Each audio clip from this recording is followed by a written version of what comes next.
Hi, everyone. Welcome to the One Conscious Love Network. I'm here with Heidi. I'm so happy that Heidi accepted my invitation to be introduced to you guys because she's doing beautiful work. And I know you're going to enjoy getting to know her and what she does. And so, Heidi, please introduce yourself and tell everyone what is it that you're doing? How do you shed your light in the world? Yeah, thank you, Melanie, for the invite to be part of this community and for this interview. So, as Melanie said, my name is Heidi. I work on a frequency based energetic healing work that is called Akava. And Akava is a frequency that is extremely fast. I have to say it that way. It is extremely fast and helps you to release blockages, to heal on a deeper level, but it also sheds very fast layers that we hold on to. Yeah, so yeah, I that's the work I do at the moment. It's the only work I do at the moment. So I hope I That's can so tell you a little beautiful. bit more. Yeah, that's so beautiful. Like, how did you come about this method of healing? So the thing was, as a child, I always was really intuitive, and with 13, around 13, I stopped doing this work because I got really sick. So I had an epileptical attacks, yeah. So that came with migraine, and I had a near-death experience. But that led me into doing nothing with spirituality or with healing. I was like a real teenager, yeah. I didn't want to have to do anything with healing or anything like that.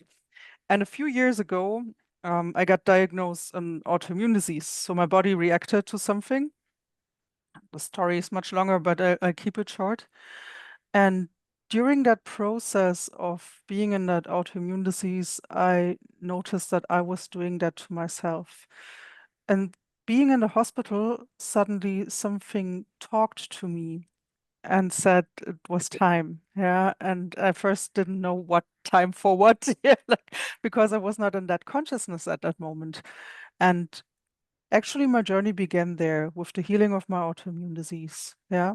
And Akava, when Akava came into my life, it's not that I invented it. Yeah, it hit me actually really in the face. So I was sitting in the airplane with my sister, my younger sister. We were coming from Spain, and suddenly her eyes were going into REM. So the eyes were into rapid eye movement. And then she said, Heidi, stop it. And I'm like, I'm not doing anything to you. Yeah. And I said to her, maybe something wants to be downloaded from the field. Mm. That's what I came up with in that moment. And then she started drawing, and the logo appeared, exactly the same logo that you see behind me with the triangles. And in that moment, I knew exactly that that was the way the path I had to follow. And since Mm. then, I'm only doing that. Yeah. And Yeah. it's an evolving frequency, and that's what I do. Yeah. Mm. So tell us more about the process of Akava. How does it So, work? yeah, I can tell you a little bit about what we do. So, first of all, this frequency is dynamic. Yeah, I have to say it in that way. I'm trying to put it something into words that actually has no words. Yeah, and that's sometimes difficult. So the frequency is a dynamic frequency. Actually, it's a substance coming directly from source. That's how I have to phrase it. Yeah. Mhm. And this substance has sometimes its own will. I have to say it that way too. Yeah. So it can be that it wakes me up in the middle of the night and says, Hey, have you thought about this? And I'm like, Great. Mhm. Can we think about that at 8 o'clock in the morning and not at 3? And and when I give sessions, so there are Mm. two kind of sessions. We have one-on-one healing sessions. They are more, I never say healing. You know why? Because I think people are whole for me, and that's how the frequency operates. They actually are completely whole. They just don't remember that there is something in them, this divine spark, and I help them remember that. That's what I do in the one-on-one sessions, basically. I bring them closer to reflect upon this divine spark. And that's where the magic happens. Once they remember, they don't need me anymore. Similar in the group sessions where you have to see the group field for me is like one body. Yeah, it's not that I have individuals in there. Sure, they come with their individual topics, but actually the group field is one big body, like a state, yeah, or a country. We are one body. So if something affects the country, it will affect you also. If something is in the group, it will affect the individual too. That's why I told you before we started the interview, I felt the earthquake at night because we are so connected. And if we get more sensitive, we feel exactly that. So in this process during the group sessions, they lay on their mats. Sometimes I play music. There are also sessions I don't play music so that they can get into the frequency. It's not that I force anything on them. It's not that I manipulate anything. I'm much more like the gardener. So I sit there and help the plants, watch them grow. And sometimes I help them and say, okay, look here, you need a little bit more water or a little bit more sun. And that's everything I do. Yeah, because manipulation is actually a distortion in the field. So we try to distort things because we think we as ego know it better, but that's not the way to go. Yeah, so that's why I say I let them surrender to this divine frequency, to source, and then they can unfold whatever comes up. And I just talked yesterday about it. The last 4 years feel like 20 years. This has been such a crazy journey, and I'm like, where are we heading to? Yeah, I mean, Melanie, you're doing also this work. Where are we heading to? Are you finding that that momentum is getting stronger and stronger, that awakening around you, and the frequency itself, is it changing over those years?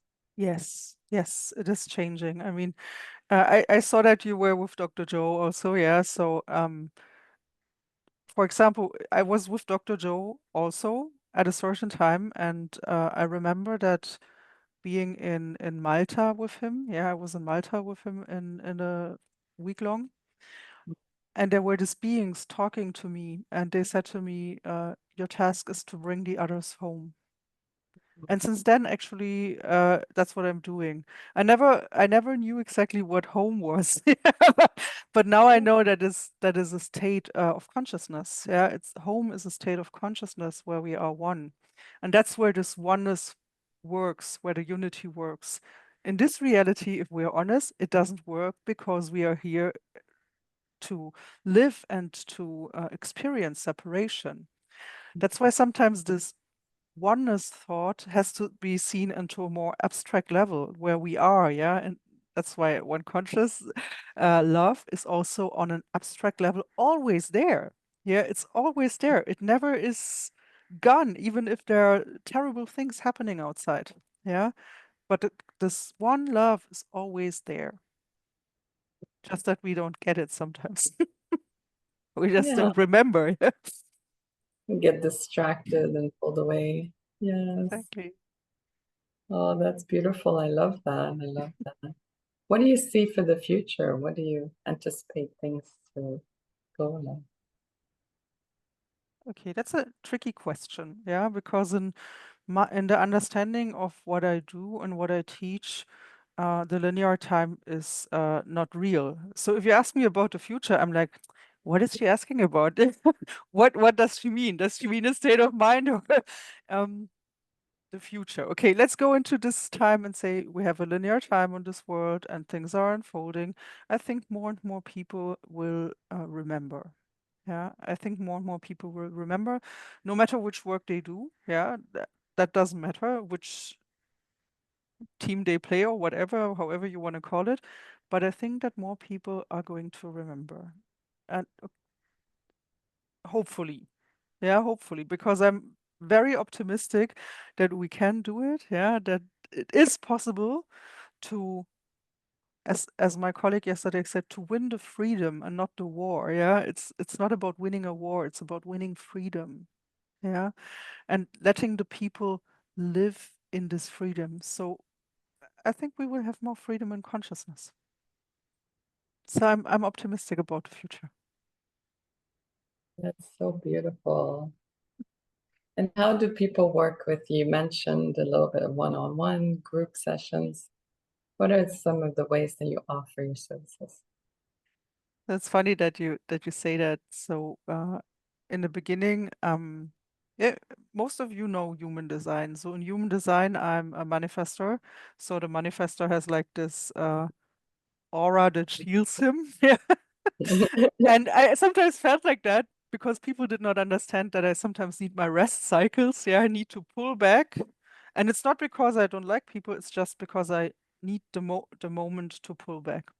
So that's why I only do work when I really get the impulse of the field. Yeah, it's not that I'm planning 10,000 things because it doesn't work with me. What I do is, at least I can say it for the moment, have a retreat coming up in France that's full. I train 2 times a year. I train people in the modality. I have to say modality because there's no other word. In actually, it's a lifestyle I teach. It's not a modality because you change. Yeah.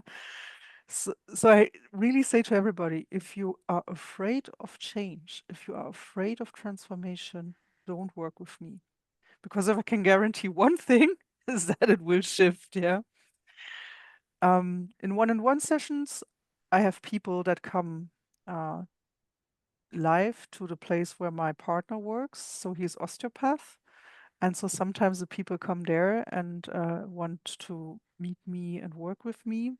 Sometimes I have people online in one-on-one sessions and coachings, yeah, however you want to call that, yeah.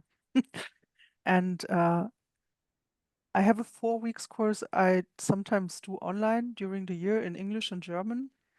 Mm, And that's a nice container because it's just a place where people can come together, yeah, and say, hey, we do different things like tapping, meditation, but also talks, just being in this presence of what is. Yeah. So basically that sums up what I do. Sounds like a lot, mm. but it's not that much. It's beautiful. I love it. I love it. It sounds like just the right amount. Yeah. And can you tell us a little bit about that transformation? You're speaking about the transformation people are experiencing and transformation you've experienced Hmm. yourself. Can you tell us a little bit about that? Yeah, at the moment I'm writing a book about that, yeah, because there were so Oh, many beautiful. stories that I'm like, first I thought people are not interested in all the stories. Yeah, that's what I always said to my students. People are not interested in all that stories. But somehow I asked people then in my courses, and then they wrote me like little letters telling me what they want to hear from me. And I'm like, oh, okay, great. So so there are different topics that we can go into. First of all is I mean, this is a path, this is a process. So it helps you to let go of ego mind. And I don't say you have to destroy ego or anything. We need ego to navigate in this reality. But it helps you to shed all these layers that ego put on you to protect you from trauma, to protect you from everything, yeah, and say, hey, I'm not afraid anymore. Yeah.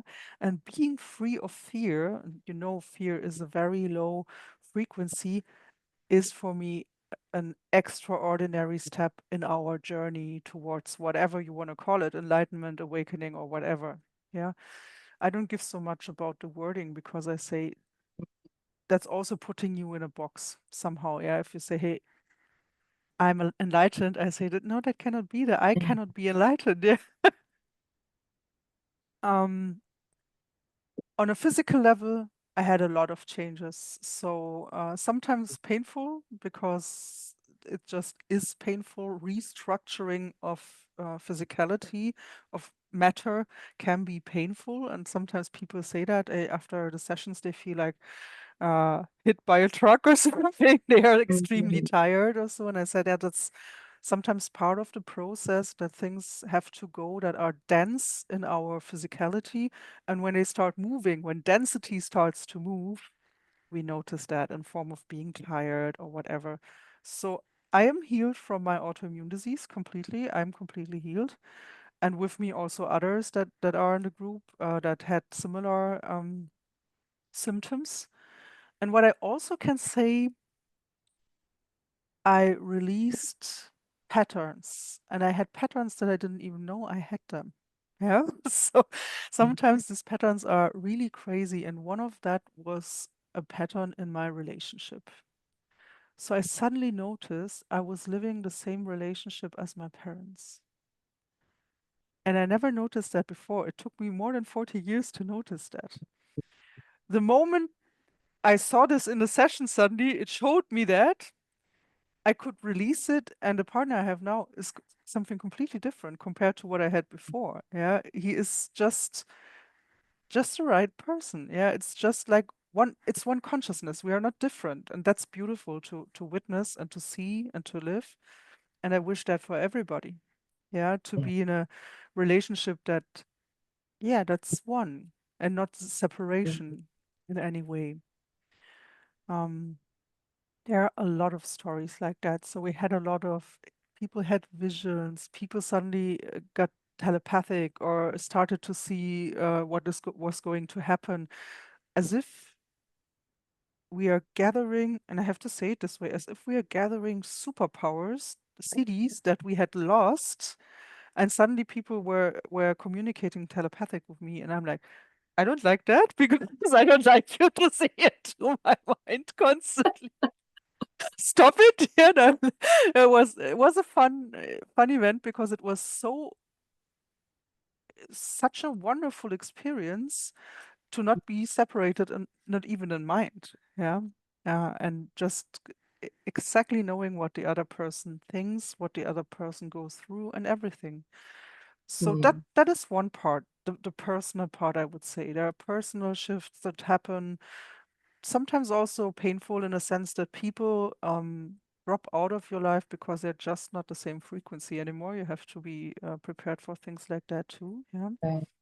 Or Mm. that suddenly you change the place where you live. We have a lot of people that are traveling now at the moment because they said that's not the life they want to live. Yeah, they don't want to work from 9 to 5. They want something else. And I'm like, okay, great. Uh, they live without fear, and I love that. Yeah, for them. Right. The other shifts are on a collective level. And I think that's the harder part, yeah, because there are energies around us that we sometimes don't even notice. Because, I mean, you know it from Dr. Joe, he also says everything happens at the same time. So think about, for example, German history.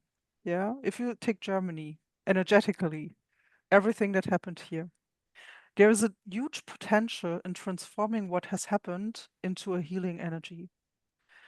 So, dealing with that on a collective level is sometimes, even for my system, really tricky because our mind and our history will always trick us to go into fear or into panic because of what happened, because of the pain, because of the sadness.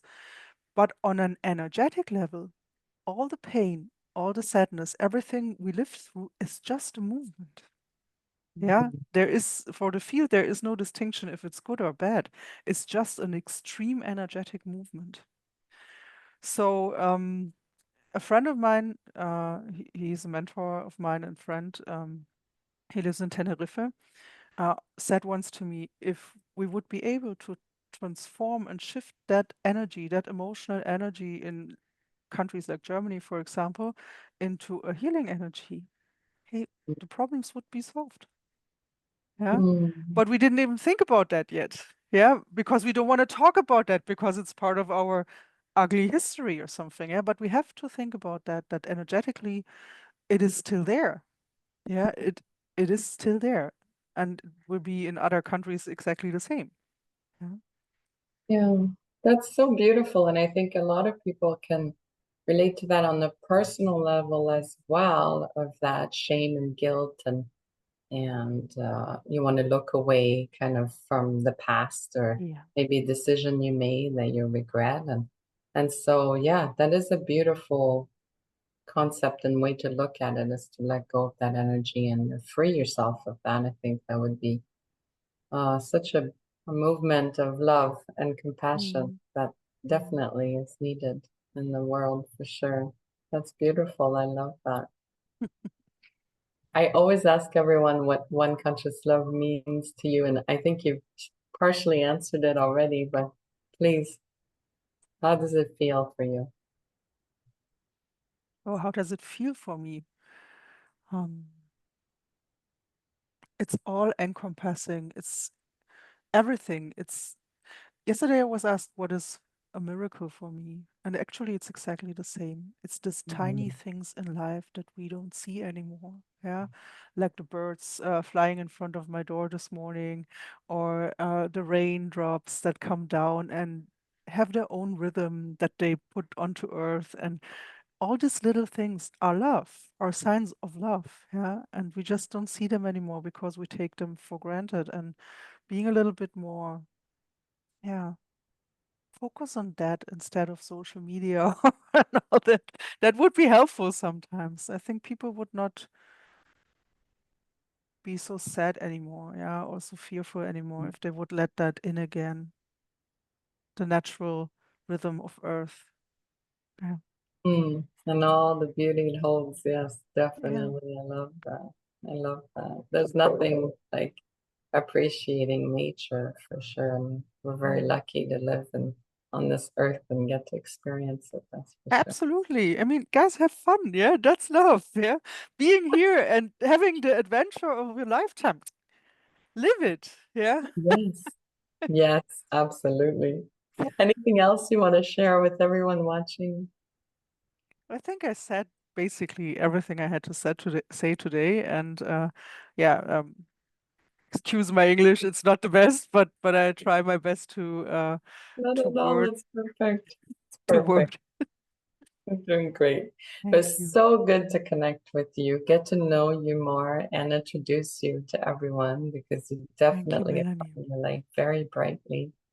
I hope that everyone will connect with you and make a new friend and new connection and learn from you. It's Mm. beautiful, the work that you're doing, and definitely the world needs a lot more of it. So thank you so much for being here today and for your time. I really appreciate it. Thank you, lovely. Thank you, and thank you everyone for watching. See you soon.